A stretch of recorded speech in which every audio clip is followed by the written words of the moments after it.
अब हम लोग पढ़ेंगे, आओ जाने संगत कोणों का गुणधर्म। तो संगत कोणों का गुणधर्म जिसको बोलते हैं प्रॉपर्टी ऑफ करस्पॉन्डिंग एंगल, मतलब इंग्लिश में इसको करस्पॉन्डिंग एंगल्स बोलते हैं। तो संगत कोणों के गुणधर्म में अभी जस्ट आपने संगत कोण पढ़ा, एकांतर कोण पढ़ा, अंतः कोण पढ़ा।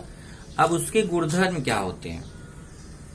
तो समांतर रेखाओं की तिर्यक रेखा द्वारा निर्मित, ये पहला देखो, पहला संगत कोण का गुणधर्म। अभी आपने संगत कोण पढ़ा, अब आप संगत कोण का गुणधर्म पढ़ रहे हो, मतलब संगत कोण में क्या खास बातें होती हैं।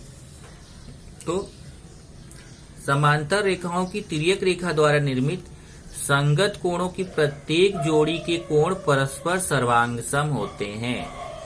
मतलब जो संगत कोण होते हैं वो आपस में क्या होते हैं? सर्वांगसम। याद कर लीजिए, सर्वांगसम होते हैं। जैसे देखिए यहाँ पर, यहाँ देखिए संगत कोण। अब संगत कोणों को अभी तक हम एक एक अक्षर से बोल रहे थे, अब हम 3 अक्षर से बोलेंगे। जैसे देखिए, अभी मुझे इस कोण को बोलना है, इस कोण का संगत कोण कौन है? ये है, ये दोनों संगत कोण है ना। इसको मुझे 3 अक्षर से बोलना है। तो इस कोण को 3 अक्षर से कैसे बोलेंगे? एम को बीच में बोलेंगे, कोण ए एम क्यू। इस कोण का नाम क्या है?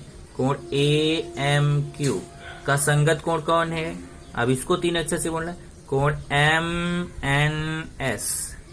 जहां कोण बन रहा है जिस अक्षर पे, उसको बीच में बोलना है।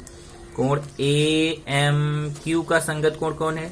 कोण एम एन एस। ये दोनों संगत कोण है। तो देखिए, कोण ए एम क्यू का संगत कोण एम एन एस, और यहाँ दोनों के बीच में सर्वांगसम का निशान लगा है। यहाँ क्या बता रहा है? लेकिन ध्यान रखिए कि संगत कोण सर्वांगसम तब होंगे जब ये 2 रेखाएं आपस में समांतर हों। एक इंपॉर्टेंट पॉइंट है, अगर ये दोनों रेखाएं आपस में समांतर हैं और एक तिर्यक रेखा है तो संगत कोण सर्वांगसम होंगे। अगर मान लीजिए कि आपके डायग्राम में, जैसे यहाँ पे डायग्राम बना था, देखिए ये दोनों रेखाएं आपस में समांतर नहीं है क्या? समांतर नहीं ना। इनके बीच की दूरी देखिए, यहाँ कम है, यहाँ ज्यादा है, तो ये दोनों समांतर नहीं है। तो संगत कोण बनेंगे, पर संगत कोण समान नहीं होंगे, सर्वांगसम नहीं होंगे। लेकिन यहाँ पे देखिए कि ये दोनों रेखाएं समांतर हैं। समांतर रेखा आपको बताया था, जिनके बीच की दूरी समान हो, तो ये दोनों रेखाएं समांतर हैं, तो संगत कोण सर्वांगसम होंगे। तो कोण ए एम क्यू किसके सर्वांगसम होगा? कोण एम एन एस के। ऐसे ही दूसरा लेते हैं, ए वाला कोण इस वाले कोण के सर्वांगसम। इस वाले कोण का नाम क्या है? A M P. ये देखिए, ये दोनों संगत कोण है ना। इस वाले कोण का नाम क्या है? कोण ए एम पी किसके सर्वांगसम होगा? इस वाले कोण का नाम एम एन आर के। ये देखिए, कोण ए एम पी सर्वांगसम कोण एम एन आर के। अब चलते हैं अगला। ए वाला कोण जो होगा नीचे वाला, इस वाले नीचे वाले के बराबर। इस कोण का नाम 3 अक्षर से कैसे बोलेंगे? कोण पी एम एन, एम को बीच में बोलना है, कोण पी एम एन किसके सर्वांगसम होगा? इस वाले कोण का नाम 3 अक्षर से आर एन बी। कोण पी एम एन किसके सर्वांगसम होगा? कोण आर एन बी के। ये देखिए, कोण पी एम एन कोण आर एन बी के। और एक चौथा बच रहा है, देखिए ए वाला कोण, इसके सर्वांगसम होगा। तो इसको क्या बोलेंगे? कोण, इस वाले कोण का नाम क्या होगा 3 अक्षर से? कोण क्यू एम एन। इस कोण का नाम क्या होगा? कोण क्यू एम एन। ध्यान रखिए, कोई भी कोण अगर बना है ना, तो हमेशा 2 लाइन से बना रहेगा, 1 2, वही दोनों लाइन बोलना है। पहले इस लाइन को बोला, फिर इस लाइन को। अगर हम इधर से बोलते हैं पहले इस लाइन को फिर इस लाइन को, तो भी चलेगा। तो कोण क्यू एम एन, ए वाला कोण किसके सर्वांगसम होगा? इस वाले कोण के। कोण एस एन बी, कोण क्यू एम एन सर्वांगसम कोण एस एन बी।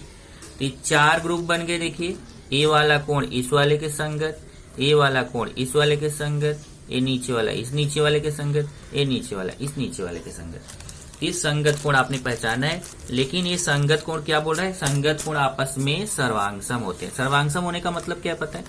अगर कोई बोलता है कि ये कोण 60 अंश का है, अगर ये कोई कोण बोलता है कितने अंश का? 60 अंश का, तो आप तुरंत बता दोगे कि ये 60 अंश का है, तो इसके संगत ही कोण है यह भी कितने अंश का होगा, 60 अंश का।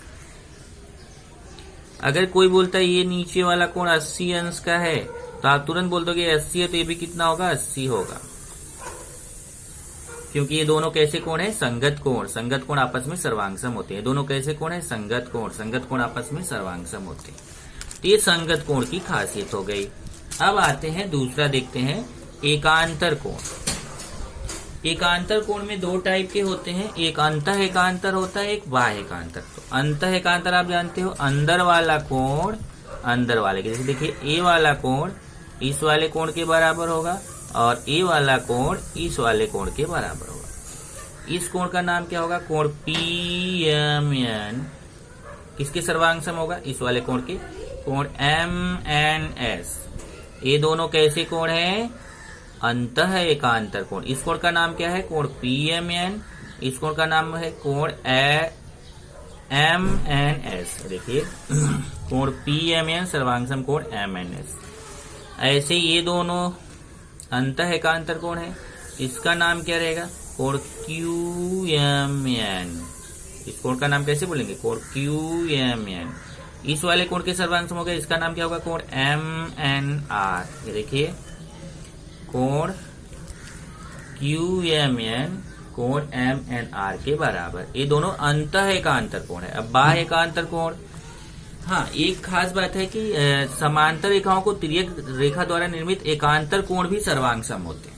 तो देखिए इनके बीच भी सर्वांगसम का निशान है। ऐसे बाह्य एकांतर कोण भी सर्वांगसम होते हैं। तो बाह्य एकांतर कोण कौन है, ए वाला बाह्य एकांतर कोण इस वाले बाह्य एकांतर कोण के आएगा। देखिए ए वाला इसके बाह्य एकांतर कोण और ए वाला इसके बाह्य एकांतर कोण। इस कोण का नाम कोण AMQ बाह्य एकांतर कोण। किसके सर्वांगसम होगा, ए इसका बाह्य एकांतर कोण है, कोण RNB। तो कोण AMQ कोण RNB के। और एक दूसरा बन रहा है, देखिए ए वाला इसके बाह्य एकांतर कोण है, इसका नाम क्या है, कोण AMP सर्वांगसम इसके, कोण SNB। कोण AMP सर्वांगसम कोण SNB। तो इस तरीके से देखिए एक क्रॉस में ए अंतः एकांतर कोण है, ये दोनों आपस में सर्वांगसम होंगे, और ये अंतः एकांतर कोण है, ये दोनों आपस में सर्वांगसम होंगे। इसी तरीके से देखिए ये बाह्य एकांतर कोण है, आपस में सर्वांगसम होंगे, और ये बाह्य एकांतर कोण है, आपस में सर्वांगसम होंगे। उसके बाद आता है एक लास्ट अंतः कोण। अंतः कोण का मतलब होता है कि तिर्यक रेखा के एक ही तरफ अंदर वाले जो कोण बनते हैं उनको बोला जाता है अंतः कोण। अब देखते हैं तिर्यक रेखा है, इस तिर्यक रेखा के एक ही तरफ ये दो कोण बन रहे हैं, देखिए, लेकिन अंदर वाले देखने हैं। तो ये तिर्यक रेखा है, इसके इस तरफ ये दो कोण बन रहे हैं। ये दोनों कोण कैसे कोण है, अंतः कोण है। लेकिन अंतः कोण की खास बात होती है कि समांतर रेखाओं को तिर्यक रेखा द्वारा निर्मित अंतः कोणों की प्रत्येक जोड़ी के कोणों का माप 180 अंश होता है। मतलब ये देखिए संगत कोण सर्वांगसम होते हैं, एकांतर कोण भी सर्वांगसम होते हैं। ध्यान से देखना, संगत कोणों को आपने क्या पढ़ा, इनके बीच देखिए सबके बीच सर्वांगसम का निशान लगा है, मतलब ये कोण कैसे होते हैं, सर्वांगसम होते हैं। ऐसे एकांतर कोण मतलब अंतः एकांतर कोण भी सर्वांगसम होते हैं। देखिए इनके बीच सर्वांगसम का निशान लगा है। और बाह्य एकांतर कोण भी सर्वांगसम होते हैं, लेकिन अंतः कोण सर्वांगसम नहीं होते हैं। अंतः कोणों को जोड़ने पर 180 अंश आता है। अंतः कोणों का योगफल 180 अंश होता है। मतलब ये दोनों अंतः कोण है तो इनका योगफल कितना होगा, 180 अंश। इस कोण का नाम क्या होगा, कोण PMN, और इस कोण का नाम क्या होगा, कोण MNP। ये दोनों कोण जोड़ के 180 अंश। इधर देखिए कोण PMN और कोण MNR कितना, 180 अंश। यहाँ पे देखिए कोण PMN और कोण MNR ये दोनों 180।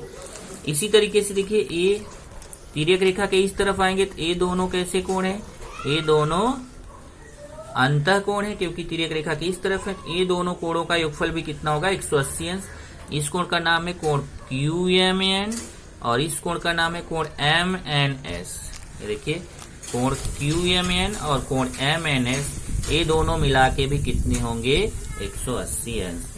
तो अब याद कर लीजिए फिर से कि अगर दो समांतर रेखाएं हो, उनको एक तिर्यक रेखा प्रतिच्छेदित करती है तो संगत कोण सर्वांगसम होते हैं, एकांतर कोण भी सर्वांगसम होते हैं, लेकिन अंतः कोण सर्वांगसम नहीं होते बल्कि उनका योगफल 180 अंश होता है।